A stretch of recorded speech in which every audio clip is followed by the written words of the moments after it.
Ora, boa tarde a todos, boa tarde, Duarte. Boa tarde. Estamos aqui numa iniciativa da Clenardos. Portanto, com a publicação do romance de Daphnis e Chloe, da autoria de Longo, portanto, e a tradução feita pelo Duarte Anjos, a Associação Clenardos fez uma leitura pública, organizou uma leitura pública com a participação de várias instituições portuguesas, incluindo não só, portanto, escolas, como também faculdades, como é o caso da Faculdade de Letras da Universidade do Porto, a Faculdade de Letras da Universidade de Lisboa e, por exemplo, a Universidade Sénior do Lumiar.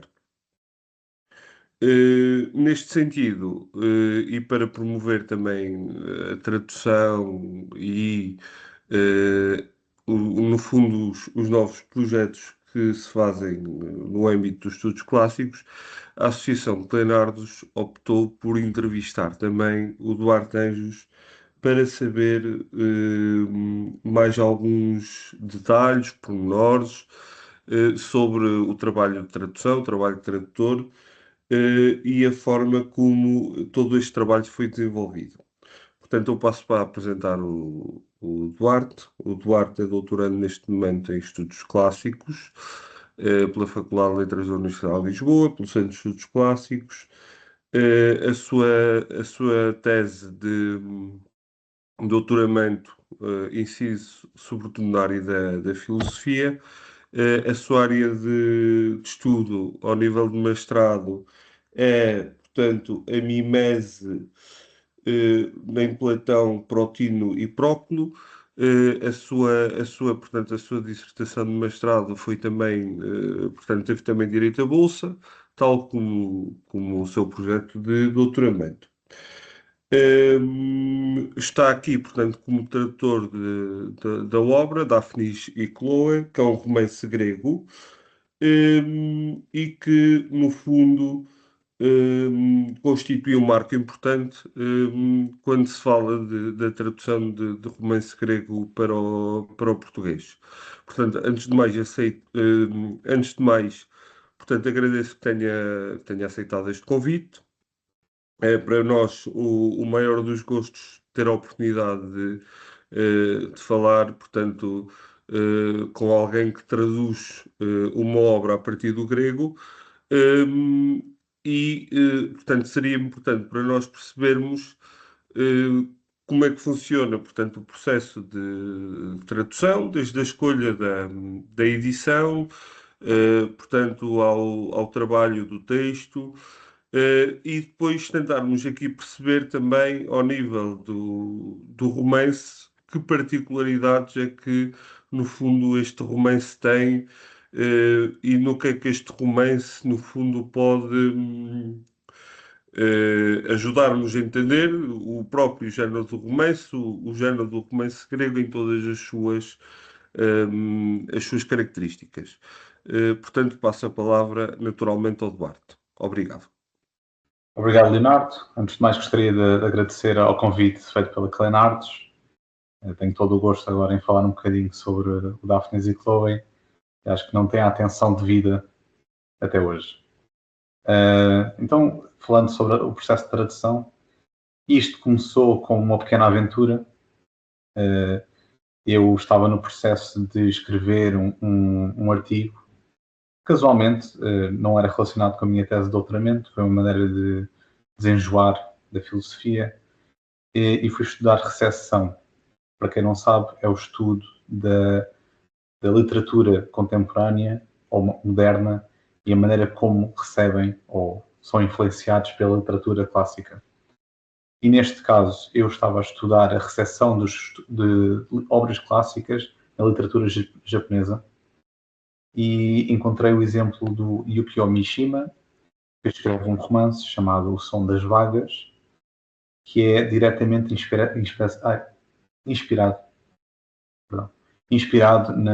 no romance de Longo. E ao fazer esse estudo, acabei por iniciar a tradução um bocado por diversão, para ter contacto com o texto grego, e quando dei por mim já tinha terminado tudo e a partir do momento começámos à procura de maneira de publicar isto. Ora, esse processo foi há quanto tempo? Portanto, para percebermos também a dinâmica, ou seja, porque normalmente sabemos que estes projetos, portanto, quando estamos a falar de traduções gregas, a menos que sejam títulos muito impactantes, como o caso da Ilíada, Odisseia, etc., ou mesmo as tragédias, sabemos que há uma dificuldade das editoras aceitarem porque normalmente não vendem muito. Pronto, em termos comerciais, são projetos ainda vistos como um pouco atrativos. Ou seja, quanto tempo é que a Síria Alvim, não foi? Foi a editora que aceitou fazer esta publicação. Quanto tempo é que demorou, portanto, esse processo de encontrar uma editora que realmente avançasse para uma edição? É assim, na prática eu já tinha recebido uma amostra de interesse da parte da Ciro Alvim antes de ter terminado a tradução. Porque, curiosamente, o editor da Ciro Alvim, Daniel Rio, foi meu colega de curso de estudos Sim, clássicos, sim, sim. Sim. mas em geral, creio que nos últimos 20 anos, digamos, tem havido mais interesse na publicação de traduções de obras clássicas. Basta ver, acho que isto foi tudo iniciado com o esforço da Maria Helena Rocha Pereira, Sim. e vemos isso também com a popularidade das traduções do Frederico Lourenço, e em geral temos visto nas últimas décadas um grande explotar de novas traduções. Portanto, acho que o mercado português já mostra um bocado mais interesse nestas coisas, e tendo o Daniel, uma figura bastante chave na indústria, a defender esse lado desta literatura, ou seja, a Ciro Alvim começa a alinhar-se mais com os interesses também de traduzir coisas clássicas. Portanto, Certo. dessa perspectiva, eu mencionei que estava a traduzir, um bocado por diversão, e rapidamente o Daniel me disse logo que, à partida, era uma coisa que a Ciro Alvim teria interesse em publicar. Certíssimo. Em termos de tradução, como não foi algo planeado, tiveste, portanto, o cuidado de escolher uma edição que fosse. Ou seja, porque quando estamos a falar de texto grego e texto latino, não é como as Uhum. edições atuais, portanto, há sempre edições divergentes e há sempre edições que correspondem mais ao original, menos ao original, e há maneiras de saber isso através da edição de texto. Houve alguma preocupação nesse sentido, já a posteriori, ou, portanto, não, essa preocupação não existiu? Bem, eu creio que, com o caso de Daphnis e Chloe não é uma preocupação tão grande, porque o texto não tem muitas dificuldades, ou seja, dificuldades de edição textual. Ok. Os manuscritos que temos não são muitos, mas são bastante fiéis entre si. Portanto, as edições que há são todas mais ou menos estáveis. Mas tive a preocupação de utilizar a versão mais recente, que é de 2019, do Ian Bowie, mas que em muito pouco se distingue das edições anteriores. Portanto, nesse contexto, acho que Daphnis e Chloe teve essa mais-valia. Claramente, há outros textos que, pronto, basta pensar na Odisseia, que é em si uma Odisseia de edição crítica. Pois, Preciso tomar exato. muitas decisões. De facto, as edições dos textos têm essa nuance grande, não é? Muitas vezes deparamos com edições de Catulo, dos Carmina, não é? Portanto, que há poemas, há Carmina que estão, portanto, quase completamente rasurados, nesse sentido Uhum. em que ainda não encontramos e ainda não conseguimos encontrar texto para esses poemas. Hum, Em relação, portanto, às próprias características do romance grego, portanto, toda a obra, no fundo, gira em torno de uma imagem, não é? Portanto, com um pastor, creio, que Uhum. encontra, e, portanto, a obra toda é quase como uma grande ecofrase, porque é uma descrição de uma imagem. E que características é que tu encontrarias, ou pronto, que características do romance grego é que se destacariam aqui neste romance? Bem, Daphne e Chloe acho que é o romance mais perfeito da tradição de romances gregos. Penso que utiliza a grande maioria dos tópicos, dos lugares comuns do romance grego. Temos o arquétipo de um rapaz apaixona-se por uma rapariga, decidem que querem ser amantes, querem se casar, mas depois há sempre pequenas desgraças a acontecer que os separa. Portanto, é muito típico do romance grego haver tempestades, naufrágios, piratas, muitos raptos, bandidos. São tudo temas que aparecem em todos os romances. Mas eu creio que Daphne e Chloe acaba por jogar um bocado com esses lugares comuns e joga de uma maneira diferente.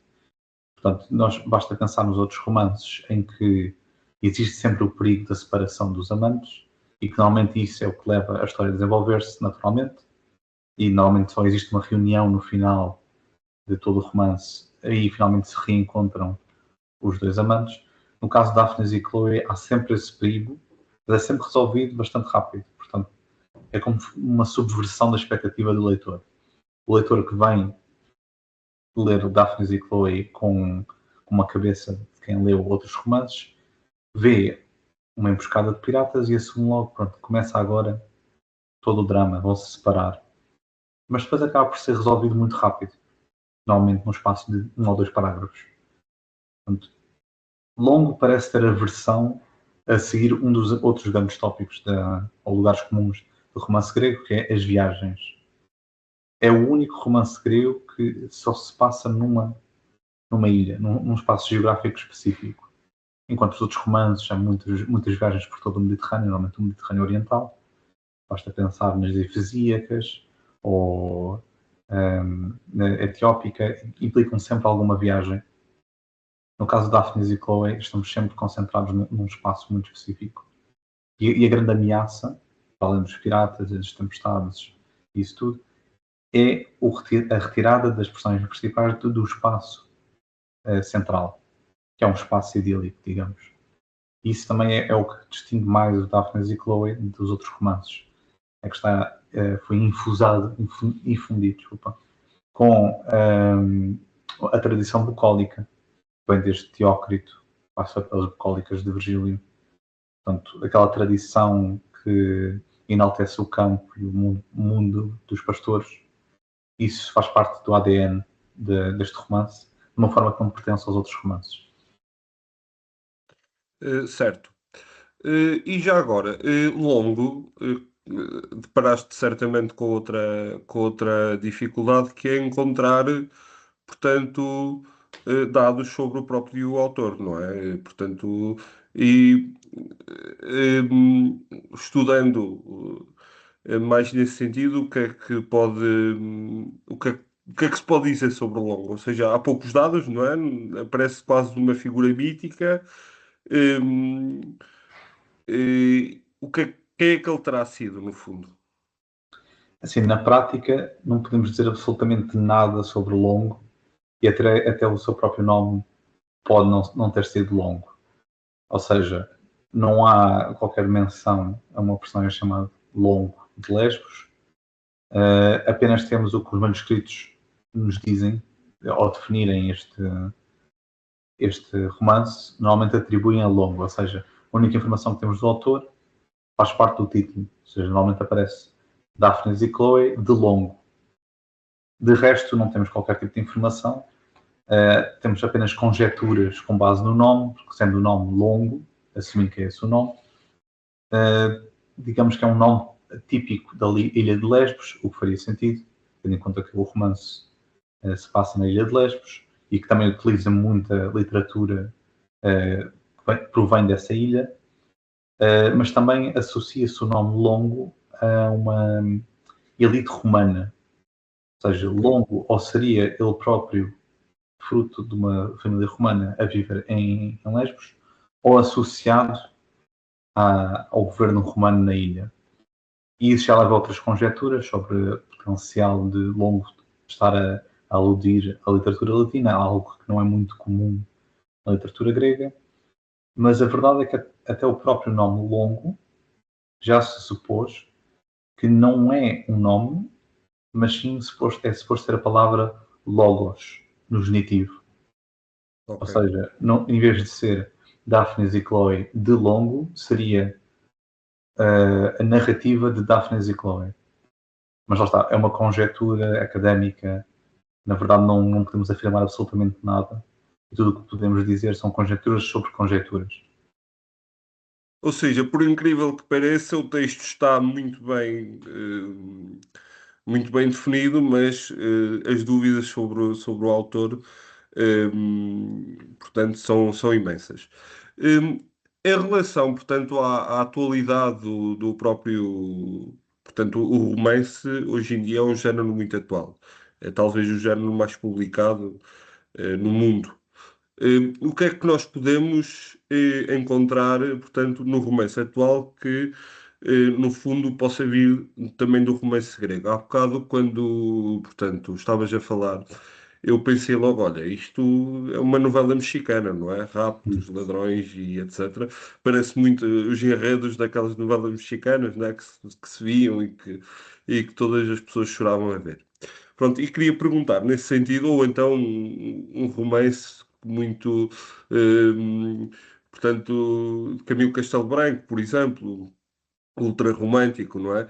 E portanto, queria perguntar neste sentido, onde é que se encontra hoje, e já agora, como também começaste a estudar recepção, onde é que se encontra isso, portanto, na atualidade?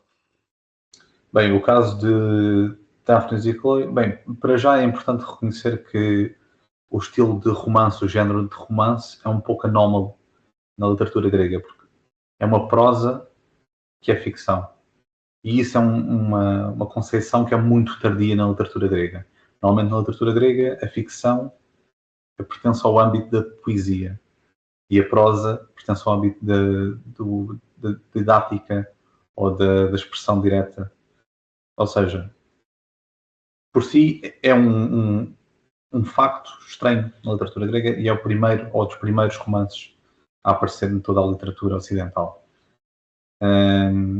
E pronto, a temática de romances, isto era o romance grego é um género muito popular na altura, precisamente por ter estas aventuras todas à volta do amor.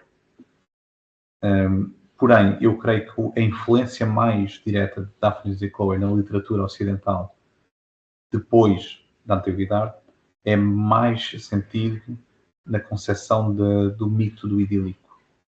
Ou seja, se influenciou a nossa noção de romance, certamente, mas não diretamente.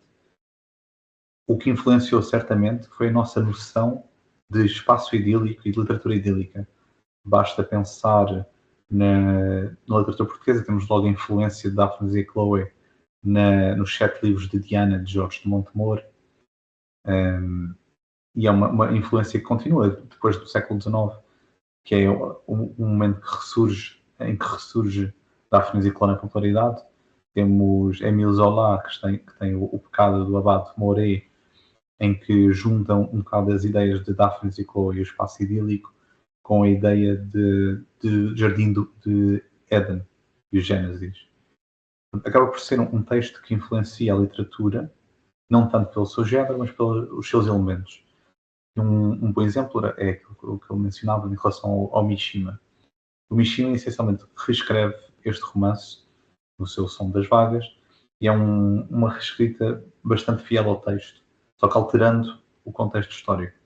Em vez de se passar na Grécia Antiga, passa-se no Japão pós-guerra e serve de veículo para explorar o idílico da natureza em contraste com o mundo destruído do Japão pós-guerra. E de facto, Daphne e Chloe é um texto que surge muitas vezes em momentos após grandes desastres na história. No século Certo. XIX, quando há a destruição do ambiente através da Revolução Industrial, ou depois da Primeira Guerra Mundial também tem um ressurgimento, depois da Segunda Guerra Mundial. Portanto, em momentos de crise, o mundo idílico é algo apelativo. E isso eu acho que é o maior impacto de Daphne e Chloe. Inclusive, uma grande parte da literatura que foi diretamente influenciada por Daphne e Chloe é a literatura do século XX. É certíssimo. Eh, ficaste entusiasmado para traduzir mais romances gregos ou é uma etapa que por enquanto vais parar? Creio que neste momento temos traduções de praticamente todos os romances, portanto, não, o único que faltará seria as etiópicas, que Sim, eu li mas os dois. eu recordo-me que o professor Luís Cerqueira, nas suas aulas de literatura, dizia que uma tradução tem a validade de 50 anos, porque portanto, o vocabulário muda, os falantes mudam, e portanto a tradução, a própria técnica de tradução também muda, e nesse sentido, alguns dos textos já estarão traduzidos há muito tempo.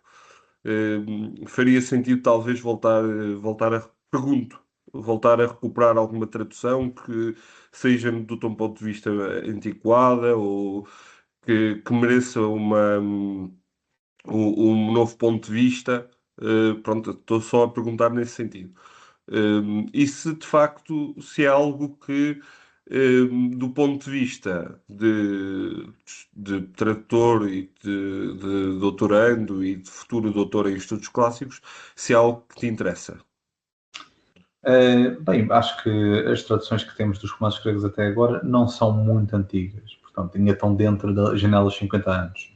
Diria que mereciam, talvez, terem uma distribuição mais pensada e mais proeminente, mas as traduções em si não estão fora ainda, não estão desvalidadas. E acho que seria muito mais importante finalmente traduzirmos o último romance, As Etiópicas, Claro. embora seja dos 5 romances, seja o mais difícil, o mais complexo e mais longo. Portanto, será um desafio. Eu, por mim, digo que o que me interessa agora mais traduzir são outras obras que sejam do tema idílico e bucólico, mais do que continuar os romances. Portanto, Certo. acho que há muita coisa mais fundamental para a literatura grega que precisa de ser traduzida, além do romance que tem o seu valor, claro, mas acho que não tem prioridade. Ou seja, obras que em princípio até Virgílio terá lido para fazer as bucólicas, as geórgicas, Uhum, etc. uhum. E desse ponto de vista é muito importante para percebermos de facto até que ponto isso influenciou o próprio Virgílio. E depois influencia todo de maneira muito intensa e profunda toda uma tradição literária que vem nesse sentido, portanto, europeia, digo. Hum, em termos portanto, para as etiópicas, talvez um grupo de trabalho fizesse falta nesse sentido, ao qual certamente te aliarias, se houvesse essa vontade. De resto, em termos de projetos futuro, para a tese de mestrado, acho que é um tema interessante, e quero perguntar se tencionas publicá-lo em formato de livro. Isto é, a mimese é um tema importante, e nós vermos a mimese trabalhada por vários autores seria interessante, portanto, e seria interessante que surgisse uma publicação sobre isso. Pergunto se achas que um dia no futuro essa publicação poderá também sair. Bem, a minha tese de mestrado certamente insere-se na minha tese de doutoramento, Ok, portanto, será sempre dependente desse caso. Porém, devo só fazer a distinção que a mimese que eu estudo é a mimese filosófica e não estética, portanto, ok, não ok, se ok. aplica tanto à literatura, é mais ao conceito de filosofia e metafísica. Mas seria um tema interessante que gostaria de estudar mais tarde, a mimese estética. Sim, eu estava a associar exatamente à estética, mas ainda bem que fizeste essa distinção. Pronto, eu penso, julgo que de facto hum, portanto, a publicação do romance grego constituiu uma lufada de ar fresco, foi um ponto importante. E, de facto seria importante também avançar, por exemplo, para uma tradução das etiópicas, se achares que deves, que deves levar a cabo essa missão. De resto, não sei se tens mais algo a acrescentar. Creio que foi uma conversa bastante produtiva. Creio também que lisonjeia em muito a obra ter uma leitura pública e isso ser inserido, portanto, num festival internacional de leitura de obras gregas e latinas. De resto, desejo-te as maiores felicidades para os teus projetos, naturalmente, e agradeço mais uma vez o facto de teres estado presente, o facto de teres falado um bocadinho connosco sobre a obra, sobre o género do romance grego, que, como disse, está pouco, portanto, é pouco divulgado ou está pouco presente ainda na sociedade e deveria ter mais divulgação e mais impacto. Ora, muito bem, Duarte, muito obrigado e continuação do ótimo trabalho. Obrigado.